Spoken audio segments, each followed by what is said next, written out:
আসসালামু আলাইকুম এভরিওয়ান, কেমন আছেন সবাই? আশা রাখি প্রত্যেকেই ভালো আছেন। তো এই ভিডিওটা মূলত এমএস ওয়ার্ড ডকুমেন্টের ধারাবাহিক ক্লাসের 10 নম্বর ক্লাস। আপনারা যারা পূর্বের ক্লাসের ভিডিওগুলো দেখেননি তারা এই ভিডিওর ডেসক্রিপশন বক্সে পূর্বের ভিডিওগুলোর লিঙ্ক পেয়ে যাবেন, আপনারা চাইলে সেগুলো দেখে নিতে পারেন।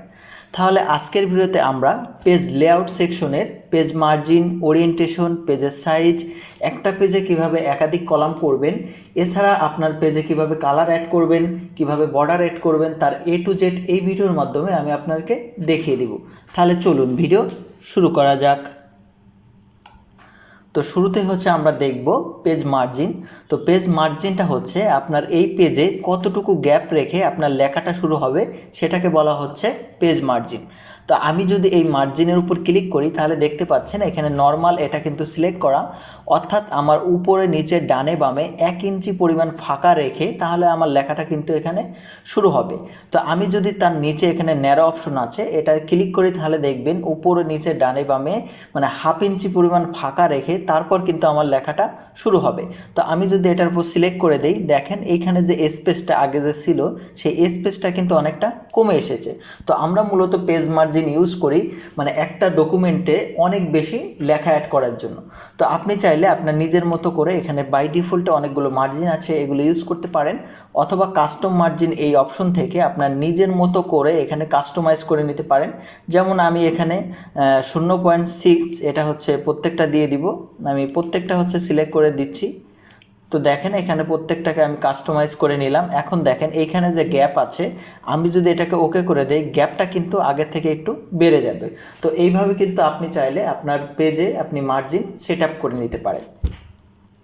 তো তারপর রয়েছে ওরিয়েন্টেশন। তো ওরিয়েন্টেশনের উপর ক্লিক করে দেখেন এখানে দুই ধরনের ওরিয়েন্টেশন রয়েছে, একটা হচ্ছে পোর্ট্রেট আর একটা হচ্ছে ল্যান্ডস্কেপ। তো সোজাসুজি যে পেজটা থাকে সেটাকে বলা হয় পোর্ট্রেট। তো আমি এটা যদি একটু জুম আউট করে নেই তাহলে দেখেন এইখানে যে সোজাসুজি যে পেজটা রয়েছে এই পেজটাকে বলা হচ্ছে পোর্ট্রেট, আর এটা যদি আড়াআড়ি থাকে সেটাকে বলা হচ্ছে ল্যান্ডস্কেপ। তো আমি যদি এটাকে ল্যান্ডস্কেপ করে দেই তাহলে দেখেন এই পেজটা কিন্তু আড়াআড়ি হয়ে গেল। তো আমি একটু এটাকে জুম করে নেই। তো দেখেন আমরা এই যে ল্যান্ডস্কেপ এটা জেনারেলি ইউজ করি কোনো সার্টিফিকেট লেখার ক্ষেত্রে, অথবা কোনো সনদের ক্ষেত্রে, অথবা আমরা যখন কোনো বিজ্ঞাপন লিখি এই ক্ষেত্রে কিন্তু আমরা ল্যান্ডস্কেপটা ইউজ করে থাকি। তো আপনার যেটা প্রয়োজন আপনি এখান থেকে সেটা ইউজ করতে পারেন। তো আমি এখান থেকে পোর্ট্রেটটা রেখে দিব। তো এটাকে আমি একটু জুম করে নিই। তো তারপর দেখেন এখানে সাইজ অপশন রয়েছে। তো এই অপশনে ক্লিক করে দেখেন অটোমেটিকলি কিন্তু লেটার সাইজটা কিন্তু এখানে সেট আপ আছে। তো আমরা সবচেয়েতে কিন্তু A4 সাইজ, এই সাইজটা কিন্তু সবচেয়েতে বেশি ইউজ করি। তো আপনার যে প্রিন্টারের যে সাইজ সেই অনুযায়ী এখানে হচ্ছে আপনি সাইজ অ্যাড করে নিতে পারেন। তো দেখেন আমি যদি A4 সাইজে ক্লিক করি তাহলে কিন্তু এই সাইজটা কিন্তু একটু কমে গেছে। তো এইভাবে আপনি লেটার সাইজও রাখতে পারেন, অথবা আপনার যদি প্রিন্টারে যে ধরনের সাইজ সেটা হচ্ছে আপনি মোর পেপার সাইজ অপশন থেকে এখান থেকে নিজের মতো করে ওয়াইড কত হবে, হাইট কত হবে এটা আপনি সেট আপ করে নিতে পারেন। তো তারপর হচ্ছে যে কলাম। তো কলাম অপশনের মাধ্যমে আপনি আপনার প্যারাগ্রাফটাকে মানে একের অধিক হচ্ছে কলামে বিভক্ত করতে পারেন। তো দেখেন আমি যদি এই লেখাটাকে হচ্ছে সিলেক্ট করি, সিলেক্ট করার পর এটা কিন্তু দেখেন একটা কলাম আছে, আমি কিন্তু চাইলে এটাকে হচ্ছে 2 কলামে হচ্ছে বিভক্ত করতে পারি। তো 2 কলাম দেওয়ার পর দেখেন এটা আর এটা কিন্তু সমানভাবে 2টা কলামে বিভক্ত হয়ে গেছে। তো আমরা এই ধরনের কলাম সাধারণত ইউজ করে থাকি সংবাদপত্রের জন্য।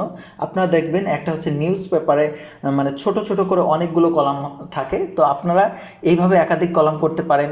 যেমন এটাকে সিলেক্ট করে আমি কিন্তু একটা কলাম আছে এখানে আমি 3টা কলাম করে নিতে পারি। তো এখান থেকে যদি 3 কলাম অপশনে ক্লিক করি তাহলে দেখেন এটা কিন্তু 3টা কলাম হয়ে গেছে। তো এইভাবে কিন্তু আপনি চাইলে এখানে হচ্ছে কলামে মানে একটা কলামকে আপনি একাধিক কলামে ভাগ করে নিতে পারেন। তো আমি এটা আবারও অন কলাম করে দিলাম। তো তারপর রয়েছে আপনি কিন্তু চাইলে আপনার এই যে ডকুমেন্টের পেজে পেজ কালার অ্যাড করতে পারেন। তো পেজ কালার অ্যাড করার জন্য এখানে দেখেন পেজ কালার অপশন রয়েছে। তো এই অপশনে যদি ক্লিক করেন তাহলে এখানে কিন্তু অসংখ্য কালার রয়েছে, আপনি কিন্তু চাইলে যে কোনো কালার এখান থেকে হচ্ছে নিতে পারেন। তো দেখেন এখানে আমি একটা কালার সেট আপ করে দিলাম। তো আপনি কিন্তু চাইলে মানে একটা পেজে একাধিক কালার দিতে পারেন। যেমন এই কালার অপশনে ক্লিক করে এখান থেকে যদি মানে ফিল ইফেক্টে যান তারপর এখানে দেখেন এখানে 2 কালার্স অপশন রয়েছে। তো এই অপশনে যদি ক্লিক করেন তাহলে এখানে আপনি 2টা কালারই এখান থেকে সিলেক্ট করে নিতে পারেন। তো কালার 1 এবং কালার হচ্ছে 2। তো এই অপশনে ক্লিক করে আমি যদি মানে অন্যরকম একটা কালার সেট আপ করি, তারপর দেখেন এখান থেকে যে কোনো একটা ডিজাইন আমি সিলেক্ট করে দিলাম, দেন ওকেতে প্রেস করলে কিন্তু দেখেন আমার এই পেজটা কিন্তু সুন্দর করে মানে 2 ধরনের কালার হচ্ছে এখানে অ্যাড হয়ে গেছে। তো এছাড়াও আপনি পেজ কালার থেকে আরও সুন্দর সুন্দর ইফেক্ট এখানে অ্যাড করতে পারেন। তো এখানে দেখেন টেক্সচার অপশন আছে, এই অপশনে ক্লিক করলে কিন্তু এখানে অসংখ্য ডিজাইন আছে। আপনি কিন্তু চাইলে এই ডিজাইনগুলো অ্যাড করে আপনার ডকুমেন্টটাকে আরও সুন্দর করে কিন্তু ডেকোরেট করতে পারেন। তো আমি এখান থেকে এটাকে রিমুভ করে দিব, এই জন্য কালার অপশন থেকে নো কালার অপশনে ক্লিক করে দিব। তো এখন হচ্ছে আমরা দেখব আমাদের এই ডকুমেন্টে কিভাবে পেজ বর্ডার অ্যাড করতে হয়। তো পেজ বর্ডার অ্যাড করার জন্য দেখেন এখানে পেজ বর্ডার অপশন রয়েছে। তো এই অপশনে যদি ক্লিক করেন তাহলে দেখেন এখানে 3টা অপশন আছে, একটা হচ্ছে বর্ডার, একটা হচ্ছে পেজ বর্ডার, আর একটা হচ্ছে শেডিং। তো 3টা অপশনই আমি আপনাদেরকে দেখিয়ে দিব। তো এই পেজ বর্ডার থেকে মূলত আপনার এই পেজে হচ্ছে বর্ডার অ্যাড করতে হয়। তো এর জন্য দেখেন এখানে নান অপশন আছে, এখান থেকে বক্সে যদি ক্লিক করে দেই, ক্লিক করার পর দেখেন এখানে কি ধরনের হচ্ছে আপনার ডিজাইন হবে এখান থেকে আপনি সিলেক্ট করে নিতে পারেন। ধরুন আমি হচ্ছে এই ডিজাইনটা এখানে অ্যাড করে নিব। তো এটাকে সিলেক্ট করলাম, সিলেক্ট করার পর দেখেন এইখানে কিন্তু স্যাম্পল দেখাচ্ছে। তো এইভাবে হচ্ছে বর্ডারটা অ্যাড হবে। দেন হচ্ছে কালার এখান থেকে আপনি সেট আপ করে নিতে পারেন। দেন এটা মোটা হবে না চিকুন হবে সেটা এখান থেকে সেট আপ করে নিতে পারেন।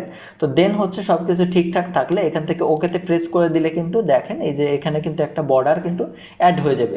তো আপনি কিন্তু চাইলে এই বর্ডারটাকে সুন্দর করে একটা কালার করতে পারেন। তো এই জন্য পেজ বর্ডার অপশনে গিয়ে এখান থেকে দেখেন কালার অপশন রয়েছে। তো এখান থেকে সুন্দর করে যে কোনো একটা কালার আপনি সিলেক্ট করে দিতে পারেন। তো সিলেক্ট করার পর ওকেতে প্রেস করলে কিন্তু দেখেন এই লেখাটা কিন্তু সুন্দর করে যে বর্ডারটা রয়েছে সেই বর্ডারে কিন্তু একটা কালার অ্যাড হয়ে গেছে। তো আপনি কিন্তু চাইলে সুন্দর সুন্দর ডিজাইন দিয়ে আপনি বর্ডার অ্যাড করতে পারেন। তো এই জন্য পেজ বর্ডার অপশন থেকে দেখেন এখানে আর্ট অপশন রয়েছে। তো এখানে ক্লিক করলে অসংখ্য ডিজাইন আছে। তো এখান থেকে যে কোনো ডিজাইন সিলেক্ট করে আপনি যদি আমি একটু ওয়েটটা কমিয়ে নিই, এখানে আমি ওয়েটটা কমিয়ে নিচ্ছি। তো এই পাশে আমি দেখতে পাচ্ছি এখন যদি ওকেতে প্রেস করে দেই তাহলে দেখেন এখানে সুন্দর করে কিন্তু একটা ডিজাইন হয়ে গেছে। তো আমি ওয়েটটা আরও একটু কমিয়ে নিব যাতে আমার এটা আরও সুন্দর দেখায়। তো দেন হচ্ছে ওকেতে প্রেস করলে এবং সুন্দর একটা ডিজাইন হয়ে গেছে। তো আমি এখান থেকে মার্জিন থেকে লেটার সাইজ দিয়ে দেবো বা নর্মাল সাইজ দিয়ে দেবো, তাহলে কিন্তু আমার মানে এটা আরও বেশি সুন্দর দেখাবে। তো আমি Ctrl Z প্রেস করে প্রত্যেকটা হচ্ছে এখানে সিলেক্ট করে নিলাম। সিলেক্ট করে আমি এখানে মার্জিন থেকে এই সাইজটা সিলেক্ট করে দিব। তো দেখেন এখানে কিন্তু সুন্দর একটা বর্ডার অ্যাড হয়ে গেছে। তো এইভাবে হচ্ছে আপনি কিন্তু চাইলে সুন্দর সুন্দর ডিজাইন আলা বর্ডার এখানে আপনি অ্যাড করে নিতে পারেন। তো এই যে বর্ডার অপশন, এই বর্ডার অপশন মূলত হচ্ছে আপনি যদি কোনো লেখার মাধ্যমে মানে লেখার মাঝে কোনো বর্ডার অ্যাড করতে চান তাহলে এই বর্ডারটা হচ্ছে আপনি ইউজ করবেন। যেমন আমি দেখিয়ে দিচ্ছি, সাপোজ আপনি এই লেখাটার মাঝে একটা বর্ডার অ্যাড করতে চান, এই জন্য এটা সিলেক্ট করলেন, সিলেক্ট করার পর পেজ বর্ডার অপশনে গেলেন, যার পর এই বর্ডার অপশন থেকে এখান থেকে যে কোনো একটা বর্ডার সিলেক্ট করতে পারেন। সেমভাবে বিভিন্ন ডিজাইন আছে, ডিজাইন চাইলে অ্যাড করতে পারেন। তো আমি নর্মাল যেটা সেটা আমি এখানে রেখে দিচ্ছি। দেন হচ্ছে এখানে ওকেতে প্রেস করলে দেখেন এই লেখার মাঝে কিন্তু আমার সুন্দর একটা বর্ডার অ্যাড হয়ে গেছে। তো এইভাবে কিন্তু আপনি চাইলে লেখার মাঝেও বর্ডার অ্যাড করতে পারেন। আবার আপনি কিন্তু চাইলে এই যে লেখাটা, এই লেখাটাকে সুন্দর করে আরও কালারিং করতে পারেন। তো এই জন্য সিলেকশন করলেন, সিলেকশন করার পর পেজ বর্ডারে গেলেন, যার পর এখানে শেডিং নামে অপশন রয়েছে, এই অপশনে ক্লিক করলেন।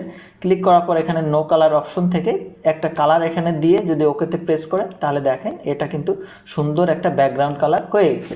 তো এইভাবে কিন্তু আপনি চাইলে পেজ বর্ডার থেকে আপনার ডকুমেন্টটাকে সুন্দর করে ডেকোরেশন করতে পারেন। তো আবার যদি এইগুলোকে রিমুভ করতে চান তাহলে পেজ বর্ডার অপশন থেকে কিন্তু আপনি এই শেডিং থেকে মানে নো কালার অপশনে ক্লিক করলে কিন্তু এটা চলে যাবে।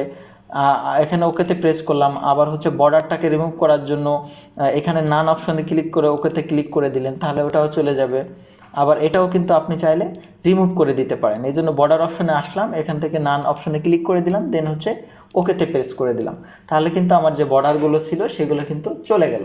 তো এইভাবে কিন্তু আপনি হচ্ছে পেজ লেআউটের যে অপশনগুলো এগুলো ইউজ করে আপনার ডকুমেন্টটাকে আরও বেশি সুন্দর করে ডেকোরেশন করতে পারে। তো এটাই ছিল মূলত আজকের ভিডিও, আশা করি আপনারা বুঝতে পেরেছেন। তারপরেও বুঝতে কোনো কিছু অসুবিধা হলে আমাকে কমেন্ট সেকশনে জানাতে পারেন, আমি আপনাদেরকে হেল্প করার চেষ্টা করব। তাহলে আজকের ভিডিও এ পর্যন্তই, দেখা হচ্ছে নতুন কোনো ভিডিও নিয়ে। সবাই ভালো থাকবেন।